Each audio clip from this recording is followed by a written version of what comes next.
이스라엘과 블레셋 간에 전쟁이 있었습니다. 그 전쟁에서 블레셋이 승리하고 이스라엘은 전쟁터에 가지고 나갔던 하나님의 복궤를 빼앗겨버리고 말았습니다. 블레셋 사람들은 전승기념으로 하나님 뺏은 그 복궤를 자기들의 다곤 신전에다가 이 복궤를 갖다 놓았습니다. 자기들의 신이 위대해서 하나님 신을 이겼다고 생각을 했던 거죠. 그리고 그 다음날 신당으로 가보니까 다곤 신이 복궤 앞에 넙죽 엎드려져 있는 거예요. 그래서 이 어떤 놈이 이렇게 이 성스러운 이 신 형상을 이렇게 만들었나. 그래가지고 다시 제자리로 갖다가 앉혀놓았습니다. 그리고 그 다음날 갔더니 이번에는 넙죽 엎드려 있을 뿐만 아니라 팔과 다리가 다 잘려나갑니다.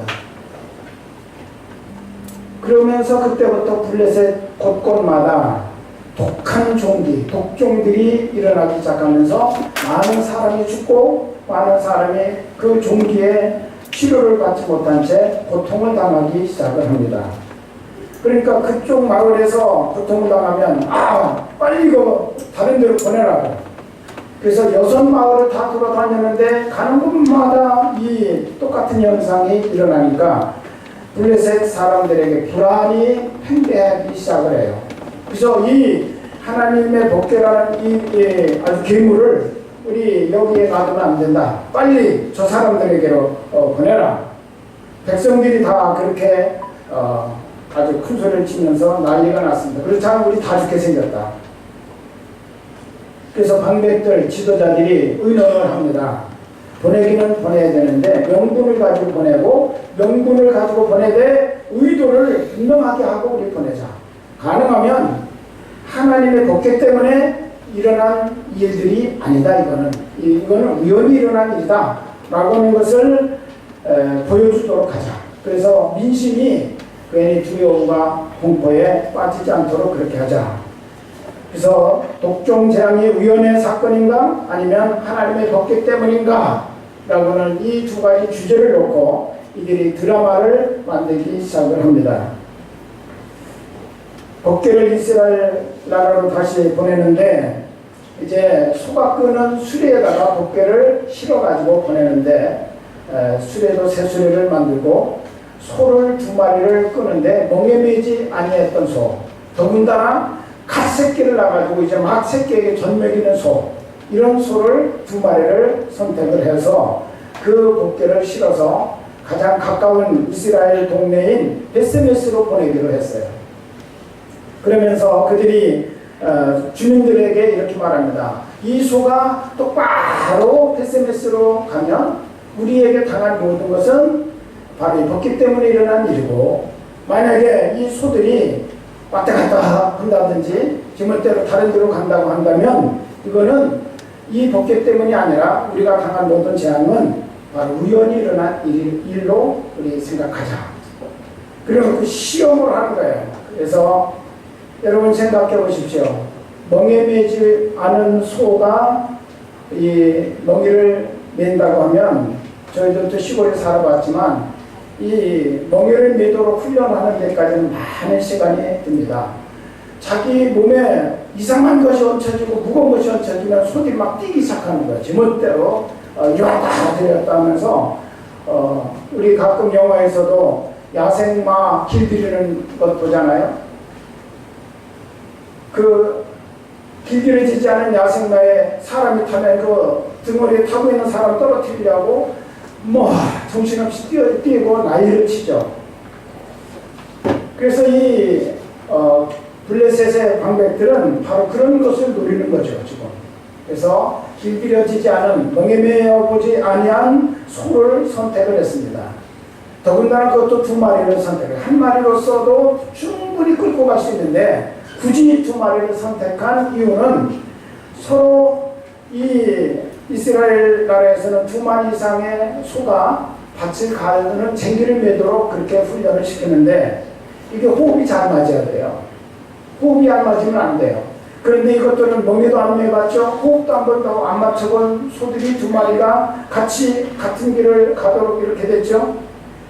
이게 맞을 수 있는 확률이 거의 없습니다.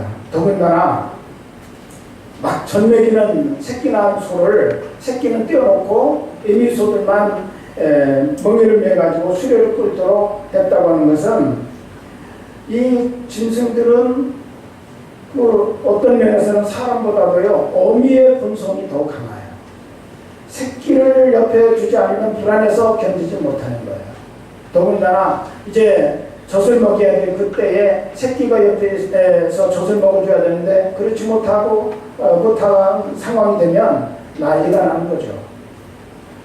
여러분 생각해 보십시오. 이런 모든 조건을 가지고 블레셋 사람들은 드라마를 만들어내는데 결국 그들의 의도는 우연이다. 지금까지 우리가 당한 모든 이 재앙이나 모든 사건들은 전부 다 우연으로 일어난 일들이다 라고 하는데 초점을 맞춰가지고 드라마를 만들어낸 것입니다. 우리가 상식적으로 생각해도 이 소들이 끄는 법궤를 실은 수레가 베스베스로 직행한다고 하는 것은 거의 확률이 없는 거예요. 불가능한 거예요. 이들은 아예 그렇게 모든 것들이 돌아가도록 만들기 위해서 그렇게 한 것입니다. 그런데 놀랍게도 이렇게 90% 이상의 안 되도록 베스메스로 갈 수 없는 확률을 가진 이 드라마에서 10%가 안 되는 확률이 적중을 한 거예요.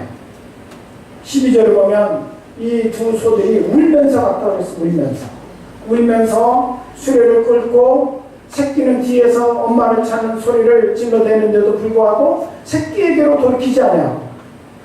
젖은 물어가지고 새끼를 찾고 있는데도 불구하고 새끼를 찾지 아니하고 베스메스로 곧바로 갔다는 거죠. 좌우로 치우치지 아니하고 곧바로 베스메스로 갔다. 그렇게 말하고 있습니다.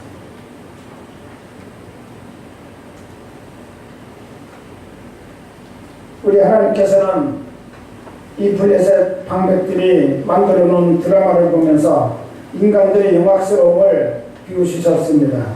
묵묵히 베스메스를 향해 가는 암소들을 통해서 하나님은 인간의 오만을 책망하시고 계심을 우리가 볼 수가 있습니다.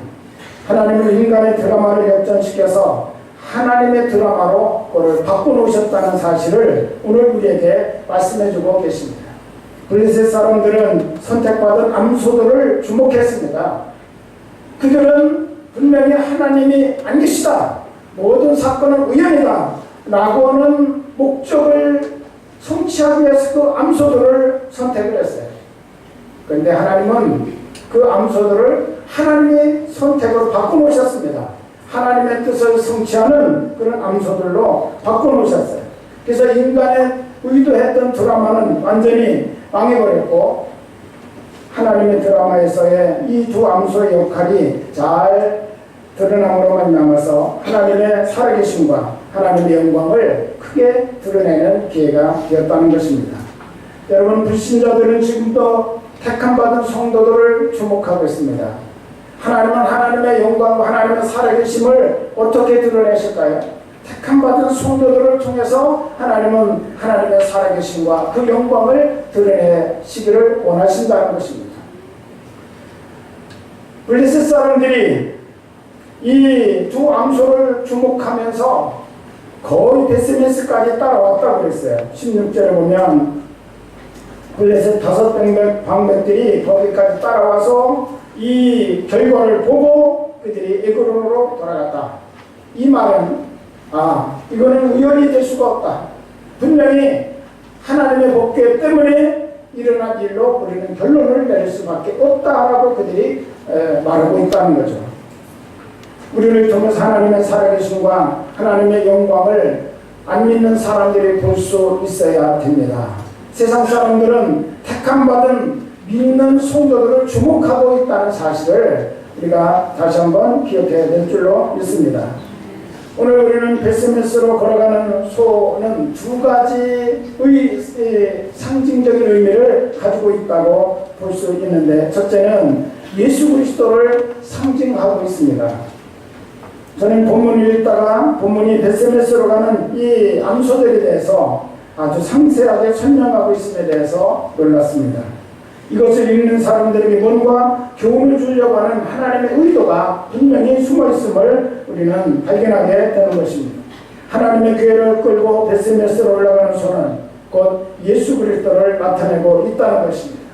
베스메스로 가는 소들에게는 두 가지 사명이 있었는데, 첫째는 하나님의 말씀이 담긴 법궤를 이스라엘 백성들에게 꼭 전달하는 일이었습니다. 또 한 가지는 희생제물이 되어 죽는 일이었습니다. 잘 맡겨진 사명을 감당했으면 그 베스메스 주민들이 오히려 소들을 등을 두드려 줘가면서 잘했다, 칭찬이라도 해줬어야 되는데 가차없이 오자마자 잡아가지고 희생제물로 삼아서 하나님 앞에 제물로 바쳤다는 거예요. 맡겨진 사명을 잘 감당한 뒤에 희생제물로 죽어가는 소의 모습 속에서 우리는 예수님의 모습을 발견하게 됩니다. 예수님은 말씀이 육신이 되어 우리 가운데 오신 분이십니다. 우리는 그것을 성육신 또는 도성인신 그렇게 우리가 말합니다. 예수님은 몸으로 이 땅에 오셔서 하나님의 사랑을 전달하셨고 하나님을 직접 보여주셨으며 하나님의 진리의 말씀을 올바로 전해주셨습니다. 그리고 베스메스로 똑바로 달려가 사명을 훌륭하게 잘 감당한 그런 소들에게 칭찬 대신에 오히려 희생의 제물로 바뀌어진 것처럼 우리 예수님도 온 힘을 다해 충성하신 그 예수님이 십자가의 희생제물이 되셨다는 것입니다. 주님이 희생제물이 되심으로 말미암아 죄악으로 심판과 멸망을 당할 우리를 구원하신 하나님의 구원의 드라마가 완전하게 성취되고 완성되었다는 사실을 우리에게 보여주십니다. 나를 사랑하시고 구원하신 하나님을 우리는 감사하고 찬양해야 합니다. 할렐루야. 두 번째로 베스메스로 가는 또 하나의 손은, 하나의 손은 예수님을 상징한다면 또 한 마리의 손은 바로 나를 상징하는 의미를 가지고 있다는 것을 우리는 잊지 말아야 될 것입니다. 그 손은 좌우로 치우치지 않고 묵묵히 베스메스를 향해서 갔습니다. 좌우로 치우치지 않았다는 말은 하나님의 맡겨진 일을 충성되이 감당하는 사역자의 모습을 잘 그려주고 있는 표현입니다. 그런데 12절에 보면 이 소들이 그렇게 좌우로 치우치지 않고 가면서 내면으로는 울었다는 거예요. 울었다 그렇게 성경은 표현하고 있습니다. 곁에 두고 보살펴야 할 새끼와 강제로 떨어졌기 때문에 새끼가 보고 싶어서 울었겠죠. 젖을 먹이는 소라고 했습니다. 저식으로 새끼에게 그 젖을 먹일 때가 되었는데 젖을 먹이지 못하는 어미소의 아픔을 성경은 울었다고 그렇게 표현하고 있습니다. 그럼에도 불구하고 이 어미소들은 그 아픔을 가슴에 안고 흐트러짐 없이 베스메스로 올라갔다고 이와 같이 말합니다. 눈물을 흘리면서라도 아픔을 안고서라도 그 희생을 감당하면서 가야 하는 길이 바로 선택받은 성도들의 길이라는 것입니다. 오직 사명자만의 길이 아니라 선택받은 사람, 성도들이 가야 될 길이 바로 이런 길이라는 거예요. 어느 목사님이 이런 얘기를 해주셨습니다. 자기 교회 대기업 임원을 둔 어느 집사님이 계셨는데 그 남편이 주일만 되면 골프장으로 가는 거예요. 근데 이 남편도 명색은 집사예요. 근데 골프장으로 가서 속상하다면서 목사님에게 한번 권면점에서 주일날은 교회 나와 예배드리도록 좀 해달라 그렇게 부탁을 했다는 것입니다. 그래서 한번 만나가지고 주일날은 가능하면 교회 나와서 예배를 같이 드리십시오. 그렇게 얘기를 했더니 이 남편이 자기는 필드에 나가서도 꼭 교회를 생각하고 예배를 생각하면서 기도한다는 거예요. 그러면서 하여튼 노력은 해보겠습니다. 이렇게 이제 목사님에게 약속을 하고 약속대로 몇 주를 교회에 잘 나오더래요. 그래서 목사님이 아주 기분이 좋아가지고 얼마나 좋습니까? 부인하고 같이 앉아서 이렇게 예배를 드리니까 얼마나 좋으십니까? 그랬더니 이 집사님이 이렇게 대답을 했대요. 목사님, 골프장에 갔을 때는 교회 생각을 많이 했는데 막상 교회 나오니까 골프장 생각이 더 납니다. 어느 쪽이 좋은 겁니까? 괴롭습니다. 괴롭습니다. 여러분, 신앙에 있어서 이런 갈등과 선택의 괴로움은 누구나 한 번쯤은 다 겪는 과정이죠. 결국 신앙이란 본질적인 것을 얻기 위해서 비본질적인 것들을 포기하는 쪽으로 결론이 나야 되는 것입니다. 이 선택이 완성이 될 때까지는 마음의 괴로움과 아픔이 있는 거예요. 오늘 성경 교수를 울었다고 표현하고 그 울었다는 것은 바로 아픔을 표현하는 또 하나의 표현이라고 말할 수가 있겠습니다. 여러분, 처음에 우리가 신앙생활하면서 학교나 직장에서 동료들과 점심을 같이 먹을 때, 또 사람들이 많은 시내 식당에서 우리가 식사를 할 때 식사 기도를 해야 되는지 안 해도 되는지, 그것 때문에 한참 망설이기도 하고 괴롭기도 하잖아요. 주일 되면 꼭 예배에 참석해야 되는지 아니면 집에서 좀 쉬어도 되는지 놓고 우리는 갈등을 겪으면서 마음 아파합니다. 그러다가 11조를 떼어야 하는 그런 문제에 부닥쳤을 때 그것을 해야 하는 것인지 아니면 그냥 약간 주의론금으로 떼우고 지나갈 것인지, 이런 것을 놓고 우리가 마음 졸이면서 고통스러워하죠. 이게 아무것도 아닌 것 같아도 결국 우리의 마음을 괴롭게 하고 아프게 하는 것들입니다. 순간순간의 선택들 속에서 하나님 앞에서 말씀대로 살아간다는 것이 바로 이런 일들이죠. 여러분, 이게 쉽다고 생각하십니까? 좌로나 우로나 치우치지 않냐고 말씀을 지켜 사는 것은 그렇게 쉬운 일이 절대로 아니라는 것입니다. 그래서 이 소들은 눈물을 흘려서 그 길로 가고 싶어요. 새끼한테로 가고 싶어요. 그렇지만 맡겨진 사명 때문에 그들은 돌아서지 않냐고 베세메스 길로 좌우로 치우치지 않고 끝까지 목적을 달성해서 갔다는 것입니다. 사업, 특별히 그리스도인들의 사업에서 언제든지 갈등을 겪고 있는 것들이 무엇입니까? 많은 사람들이 사업을 하면서 탈세를 하고 싶어 합니다. 남들 다 아는 방법으로 그렇게 타협하면 얼마나 일이 잘 진행되는지 모릅니다. 그렇다면 여러분, 내가 기독교인으로 선택됐기 때문에 말씀대로 살아야 되기 때문에 그 후 예수 믿기 전에는 탈세했다고 치더라도 이제 예수 믿고 나서 내가 말씀대로 살아야 되니까 그것을 여러분 포기할 수 있겠습니까?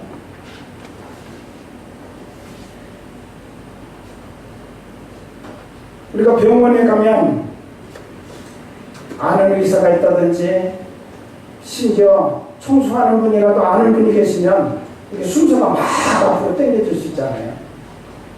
그래서 많은 사람들이 그런 편리를 이용합니다. 그래서 누군가 아는 사람이 있는 병원을 찾아가서 빨리 일을 이제 정리하려고 이렇게 노력을 하죠.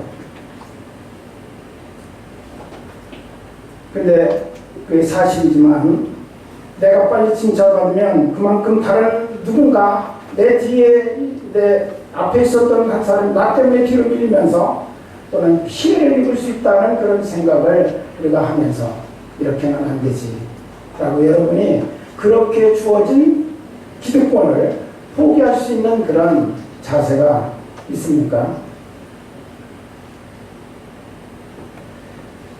승진 심사를 받습니다. 우리가 직장 생활한다든지 또 공무원으로 일을 하다 보면 세상적인 아무런 조치를 취하지 않냐고 소위 백을 쓰지 않고 사람을 찾아가지 않고 그저 깨끗하게 기다리다가 승진이 안 되면 그래도 내가 믿음으로 내가 잘 감당했다. 승진이 중요한 것이 아니라 내가 그리스도인의 태도가 중요하다. 그렇게 여러분 생각하면서 거기에 대해서 후회를 하지 않을 자신들이 있습니까?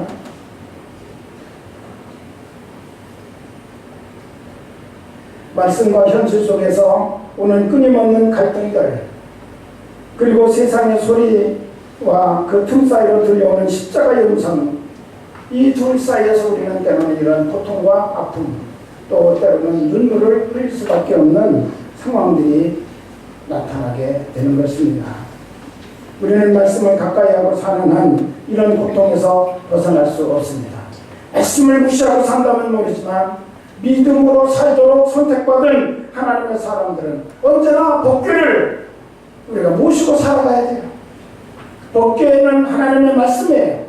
말씀 아래 우리는 언제나 살 수밖에 없는 그런 인생들이에요. 하나님의 말씀을 무시한다고 하는 것은 내가 신앙을 포기한다는 것과 똑같습니다. 그러나 내가 하나님의 사람으로 선택받은 그 믿음의 길을 걸어가기로 작정했다면 우리는 하나님의 말씀을 붙들고 그 말씀에 순종하며 살아갈 수 있어야 됩니다.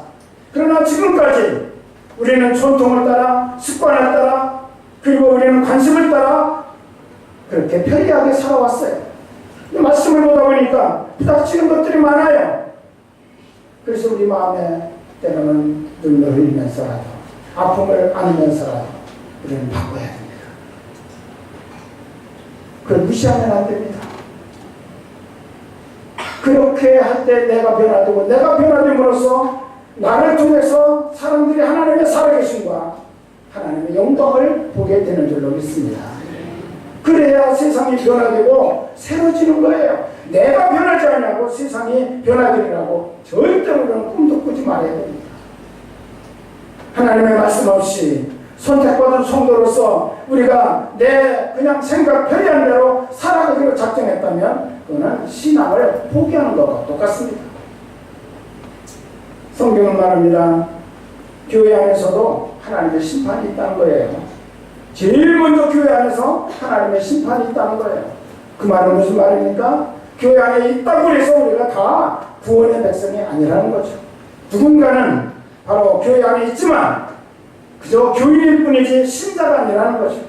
믿음으로 하나님의 거룩한 백성으로 살아가기로 작정했다면 우리는 말씀을 싣고 말씀 가운데서 살아가야 되는 거룩한 삶이 우리에게 있어야 되고, 그 삶을 제대로 살아가려면 때로는 눈물도 흘려야 됩니다. 때로는 아픔도 겪어야 됩니다. 가슴의 고통도 우리는 끌어안고, 그럼에도 불구하고 우리는 말씀을 따라서 갈 수 있는 결단이 우리에게 있어야 된다는 것입니다. 아브라함은 말씀을 따라 살기 위해 본토와 친척과 아버지를 떠나는 결단을 했습니다. 우리도 다 떠나야 한다는 말이 아닙니다. 그만큼 아픔이 있다는 거죠. 베드로 예수님의 말씀을 따르기 위해서 평생의 밥줄이었던 그물을 던져버렸습니다. 여러분, 우리도 내 생각 전부 다 접고 복음 전하는 일에 다 뛰어들어야 된다는 그런 말이 아닙니다. 그만큼 우리가 믿음으로 살고 말씀대로 순종하기 위해서 때로는 괴로운 부분들이 우리에게 찾아온다는 것을 의미하는 것입니다. 그것을 감당할 수 있는 마음가짐을 우리는 가져야 된다는 것입니다. 베스미스로 가는 소처럼 주님께서 가라가신 십자가의 길을 오직 순종하는 믿음 하나로 끝까지 걸어 올라가 주님께서 예비하신 생명 멸류관을 다 받는 저와 여러분이 되어야 될 줄로 믿습니다. 베스미스의 드라마, 처음에는 블레셋 사람들이 하나님은 없다, 이건 하나님의 사건이 아니다, 부정하려고 만드는 드라마였지만 하나님은 그 드라마를 오히려 하나님의 손에 받으셔서 그것을 하나님은 살아계시다, 하나님이 역사하셔서 이런 모든 일들이 일어나는 것이다 라는 사실을 만백성에게 선포한 드라마로 바꿔놓으셨습니다.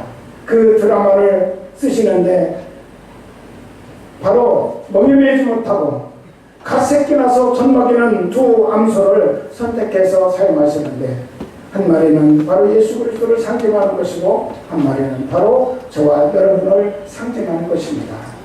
그 암소들은 울면서 갔습니다.